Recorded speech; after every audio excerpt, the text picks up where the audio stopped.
All right, so today on Old Liberty Sheds and Structures, we're going to teach you and show you how to build a storage loft in the shed step by step. Now this shed is actually already built. So if you have an already built shed at your house, here's how you can go about building yourself a storage loft in your own home. So what we're going to use, we're going to name the parts. Oh, before we do all that, I need you to like, subscribe, and share. Leave comments on this video that you like the video, leave thumbs up, great job, or ask questions that you may be stuck on something when it comes to carpentry. We love doing sheds and outdoor structures, but we're also, we do houses as well. So if you're stuck on anything, need questions, ask away and we'll try to do a video on it. Also, if you like the merch, this carpenter sweatshirt can be yours if you go to the link below to our Tools of War website. What do I have on today? Today I have a Shetty business shirt. The Shetty business is not going to be on there. That's more of a company shirt for the company, whatever. But anyway, we're going to walk through here. Rob's behind the camera today. He's going to come over here and walk with us so we can go over these parts. So this is a 4 by roughly 10 foot, 4 feet deep roughly. It's actually 47 inches, 10 foot wide. It's actually a little narrower than that. It's 109 inches. So that's a little over 9 feet actually. This is a 10 foot wide shed, but when you account for the 2x4s and all the other construction material, you're at 109 inches. So 109 by 47. So what we have here are ledger board, we have joists, and we have our flooring or our ceiling for this, okay? So what we did is we cut these ledgers at 47 inches. These are at 115.5. These are all going to be different for your shed. I'm just telling you what we used. You're going to have to take your own measurements. And then we have two, Rob, can you see underneath here? We have two joists to reinforce this outer side. And I did, at 270 pounds, lay up on top of this loft and screw in the decking. And Rob should have had a video of that, but he didn't. So anyway, so we're going to break this down step by step, tell you the tools you're going to need in material, what you're going to need material-wise. Let's just handle that now. Is you're going to need 1, 2, 3, 4, 5 2x4 by 10s, 1 2x4 by 8. You'll cut this in half to make 2 47s, and then you'll need 2 sheets of 4 by 8 sheathing, number 10 decking screws that are 3 inches long. That's all you're going to need material-wise. Tools, pencil, safety glasses, that's important, pencil, tape measure, speed square, hammer if you got to take your collar tie out. We had to use a Sawzall too. A level. Yeah, a level, speed square level, string line or a chalk box, and a circular saw.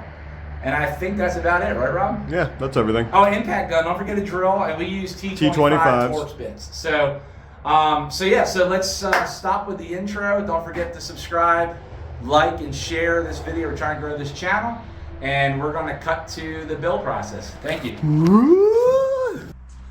Hey everybody, so just like the loft you just saw a minute ago, or in the last scene, it's a 4 by 10 loft.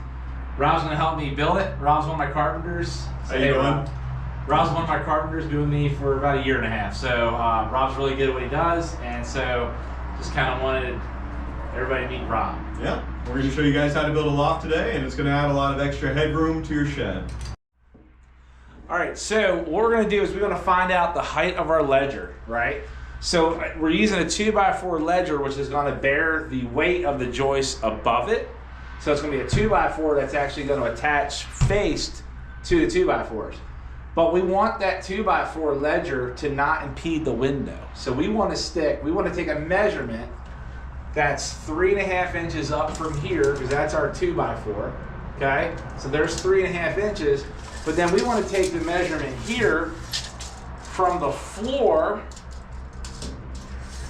up to the mark, which gives us 78 3/8. Okay? So we're going to make a 78 3/8 mark here on this 2x4. I don't know if you guys can see me or not. But it's going to be a 78 3/8 mark here. And Rob, you can do the same thing. We're going to do a 78 3/8 from the floor up to here. And we're gonna make another one here, and we can actually just use the chalk line for this. Put you in front of that piece of paper. All thumbs. Time for you to take that, everybody. I know. All right, 78 3/8. Okay. And now we're just gonna pop a chalk line on this mark to that mark. You ready? Mm-hmm. There we go. All right, and we're gonna do the same thing on that side. All right, so he's marking the other side of the shed 78 3/8.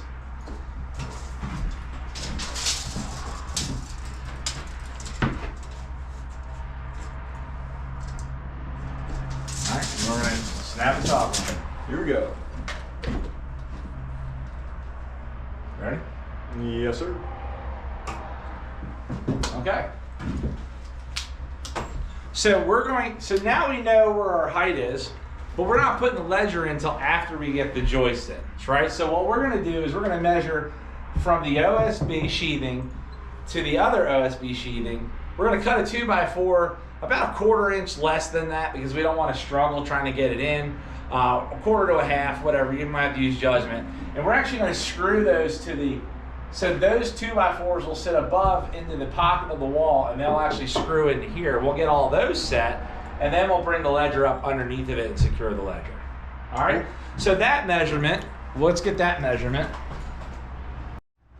All right, so I'm gonna help Rob. We're gonna take, again, a measurement from the OSB to the other side of the OSB, and we're gonna cut our 2x4s. Here we go. Oh, which one do you want? This one? Yeah, All I'm right. on the middle one. So we're at what, 116? So let's go with let's just go with 115 and a half. Yep. And what we're gonna want to do is let's take one more measure. This building should be square. Actually, let's get the far one. Building should be square, right? If you're dealing with a shed that's not square, then you have other problems. Yeah, we're good. So 115 and a half is gonna be the 2x4s. So 115 and a half for this back one, 115 and a half for this one, and then 2 for this one. We're not gonna worry about this one. Well, it depends on which one this lines up with, which is this one here, not this one. This is a jack, so this isn't part of the stud layout when it comes to the 16 on center. So 115 and a half, we're gonna cut those and we'll be starting installing. So good rule is to have a little memo pad with you. So our ledgers are, what do we say? 47 and a half? 47 and a half. So 47 and a half is gonna be our 2x4 ledger, so we need 2 of those. And 115 and a half. And 115 and a half equals, so we're gonna have 1 here, 2 here, 3 here, and then 1, 2. So 1, 2, 3, 4, 5. So we're gonna have 5 because this outside one's gonna be doubled up. So 115 and a half, 5 of them. We're gonna go cut those now. Rob just informed me that it's actually 47 inches is the ledger, so not 47 and a half. We're gonna go cut those now.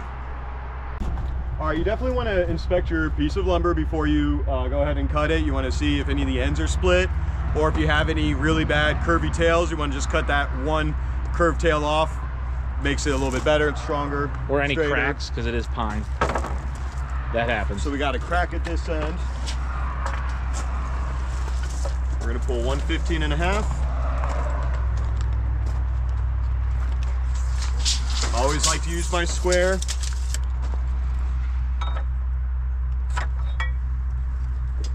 And safety protection.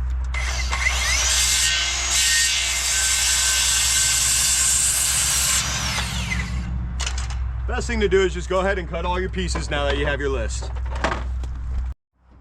All right, so we got our boards cut. We did make one change that I forgot. We have one of them's going to be shorter, 109, because it's actually going to go on the outside of the studs, and we'll show you when we put it in while we're doing that.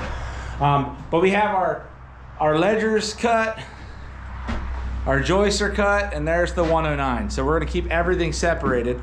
Now I understand there's 2 people here right now, right? So having multiple hands is great, but what if you're by yourself, right? You might be asking that question.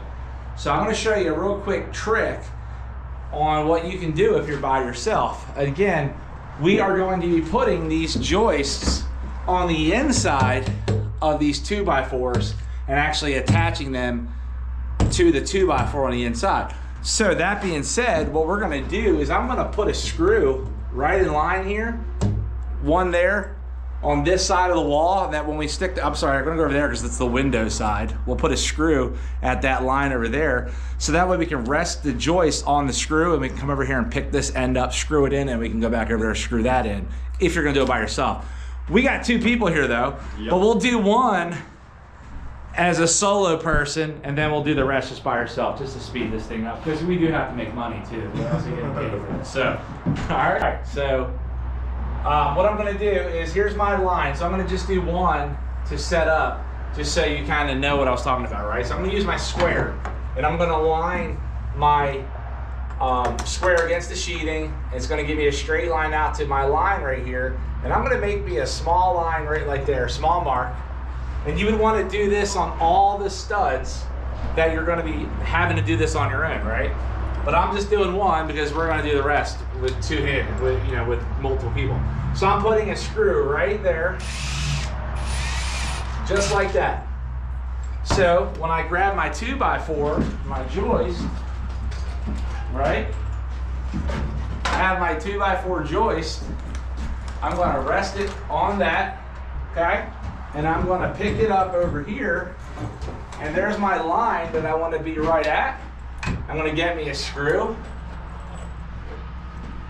I'm gonna put a screw in here.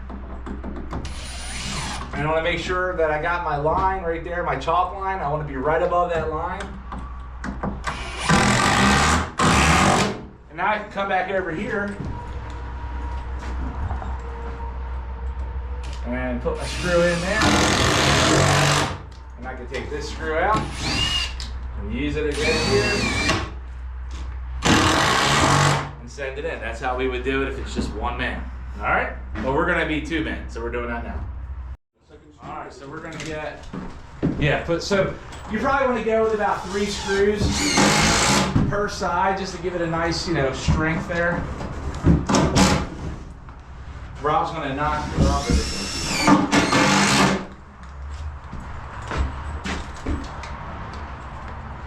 All right? Check for crown. Make sure you check for crown. That one's crowned up already. Crown is where there's a natural upward or downward curve of the board in the middle. You want your crown facing up. That way over time the weight will make it spring down. It adds strength to it. Think of a bridge and just follow that profile. All right, ready, buddy?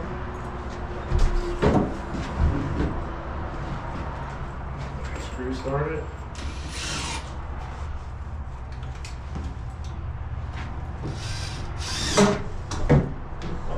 Go ahead.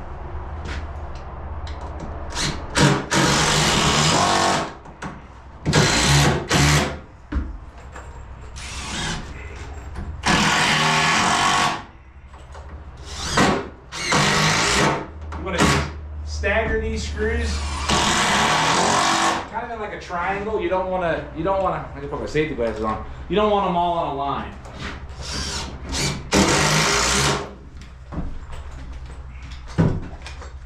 Check for crown again. Sometimes it's easier to mark the crown as you're cutting.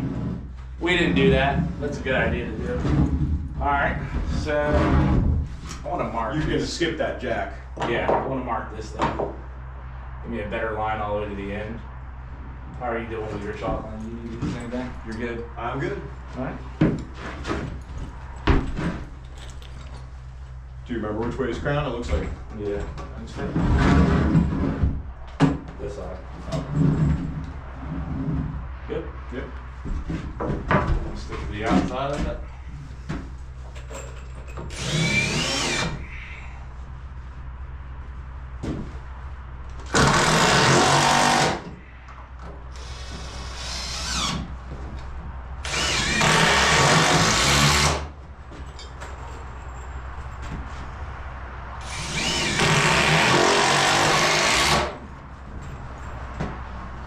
All right, so we need to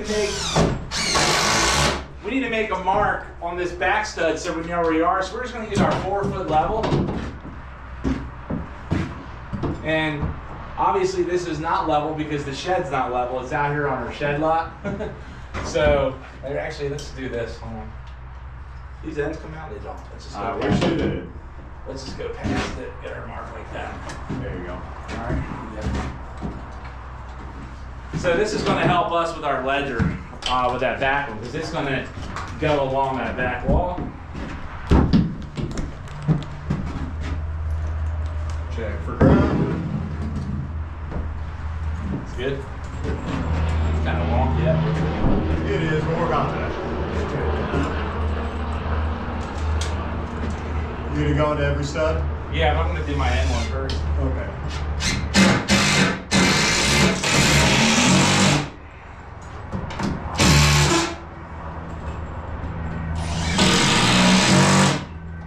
So in this, we're going to go every stud with a screw.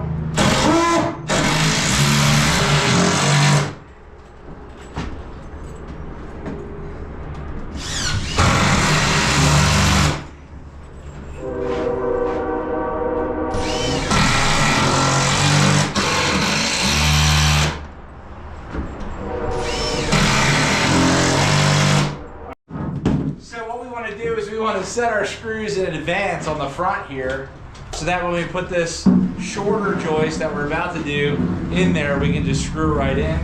This joist here is going to go on the face of the stud and be screwed to this, and this is giving this a little bit more strength up here, and this is the shorter one, and it's giving a little more strength here. So think about it, when a customer gets up here with a ladder and they're putting their weight on this or leaning on it, trying to put stuff or grab to the back, most of the loft is going to catch the weight in the front. And that way, somebody try to call me, and that way they get a little bit more strength with a double joist there. All right? So presetting these screws ahead of time is going to make it a whole lot easier to screw it in. Plus, going from the face is not going to allow the sharp end of the screw to be poking out and grabbing the belly of the homeowner. Because we don't want to screw our homeowners.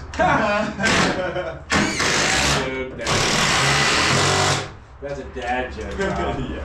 You hear that dad joke? And it's, it's a good idea too. Did you tell it again? Yeah. Take you a screw on an angle, kind of toenail the back into this stud. All right, so now we're ready to put our ledgers up, right? So if these screws were ever to fail in these studs, which they shouldn't, it'll bear down on this ledger to give it a little extra support. So we're gonna screw this into that stud. We'll just do 2, 2, 2, and 2. And this is just giving the extra support under these joists. It's a ledger is what it is. Is the proper terminology. The legend is.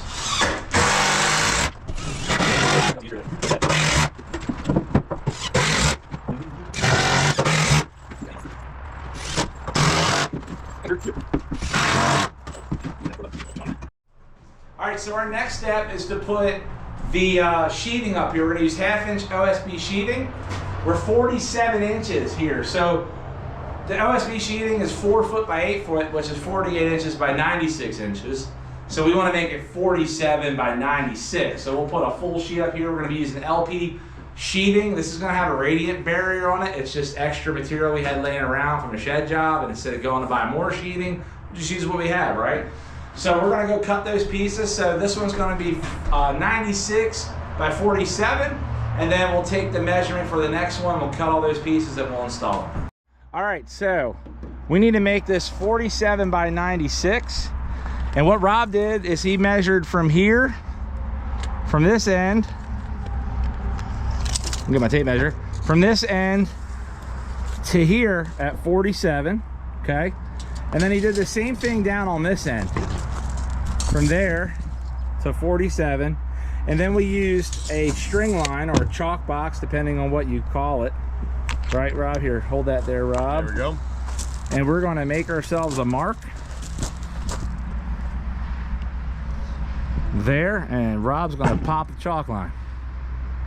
All right, and then Rob's going to rip that down, and that's going to be our 47 for our 47 by 96 inches.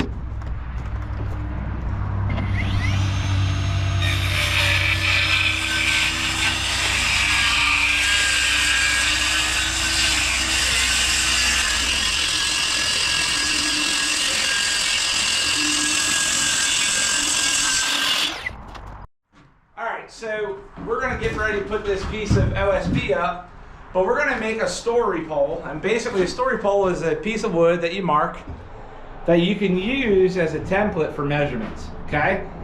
And the reason why we're doing that is because when we get up here, we don't want to be trying to find what the distance is for the next screw and for the what's we're looking for where the screws are going into the joist, right? So we're going to take this piece of white shoe mold I had laying around. We're going to come over here and we're going to mark where these joists are at the center, okay? We're going to mark there at the center, there at the center, and we're going to keep it onto this one at the center, okay? And then what we're going to want to do is when Rob goes and puts this, now we have a mark where each one of those joists are. When he puts that piece of sheeting up here, he can just go to this stud and then this stud, and he can put it right against that stud, and as he's looking up here, he knows where the marks are for the joist below. Because it's kind of hard to see the joists when that piece of sheeting's on top. Right. All right? And that way he doesn't have to pull any strings out, doesn't have to pull any tape measures out, he can just and just run them. And we're going to put screws along here, and then we're going to skip a stud there, we're going to skip a stud and go there, and then we're going to wherever our seam lies, okay? All right, so Rob is going to go ahead, and I'm going to get this ready for him. We're going to put this up. Let me move this camera back. So you want the factory edge out? Yep, we're going to keep the factory edge out, not the rip edge, because nobody's perfect with a saw, and we're not pulling a track bar out for this. And you want this surface up? Rough up. Rough up. Foil down. If you have OSB that's not foiled, then put the smooth up. But we don't want the foil up because then the customer's just going to rip it off every time it's a board in or a box up there. All right. Perfecto. Make sure it's all the way in. Got a little bit of overhang. That's because that stud doesn't quite line up. It's okay. Yeah. It's a loft. All right. So we have our factory cut here. You also want your factory butt joints to be going together too. That way you have a nice tight seam. Yeah. All right, Rob's going to jump up here. Rob, we can take this collar tie out now too. Okay, sounds good. Make it a little easier for you. All right, will I be using the 3-inch screws? Yeah, you want to just go up there and pop that? I'll go get more screws. All right, so we are pulling this collar tie out because we don't need it anymore. The GoPro died, so now I'm using my phone. So this collar tie, make sure you don't go up in the sheeting. This collar tie is put in with ring shank nails, which are a pain to get out. So Rob tried it, he's just gonna Sawzall, but we don't need that collar tie anymore because the loft is now a collar tie, holding that top wall to the wall, doing what a collar tie does anyways. And so this is also gonna allow more room for the, go ahead. This is also gonna allow more room for the customer to have storage area. So this is what the story pole is going to do for us. I'm going to zoom out. So we got our marks, right? So wherever you see that pencil mark there, put this light on there. I'm sorry, we're going to put, where you see that mark there, that pencil mark, and that one there, if you can see it, is where your screws are going to go, because that's going to line you right up. So I'm going to go ahead and put these screws in, and we'll see what the finished product looks like. And also, Rob cut that section in over there. It's going to be different for everybody. So you want to take that measurement after you get the main board in for that little filler piece. But keep the factory edges together when you're making your cuts. So there's my using the storage mark or the story pole mark. Whoops, right into the joist below. All right, so we're going to do these at every other joist and along the edges. All right, I'll show you what the final product looks like. Actually, this is what the up here on the loft's gonna look like. All this space for the homeowner. And they have 4 foot by a little under 10 feet storage space. All right, so here is the finished product of the loft. As you can see, we're done. So, Rob, hey, thanks for the help, brother. Could have gone easier. It could have gone easier, there you go. So yeah, honestly, without shooting video, having the materials in place, it shouldn't take you more than 30 minutes to do something like this. Nope. I mean, it took like 5 minutes, not even, to cut the 2x4s, a couple minutes to cut the sheeting. The decking screws go in easy. It is easier with 2 people, but with 1 person, if you watch the little cheat, and the story pole came in. Rob was like, man, the story pole, that's a great idea. Comes in handy. The story pole just allows you to knock the spacing out, and the spacing is, if you can see, the top of the studs are exposed back there. We went along the back edge or the side edge over here with screws, and then we skipped every stud, every other stud. So that's like a 32-inch spacing. And then, yeah, just screwed it all down. Thanks, Rob. You're welcome. And we'll catch you on the next one. Have a great day. That's a wrap.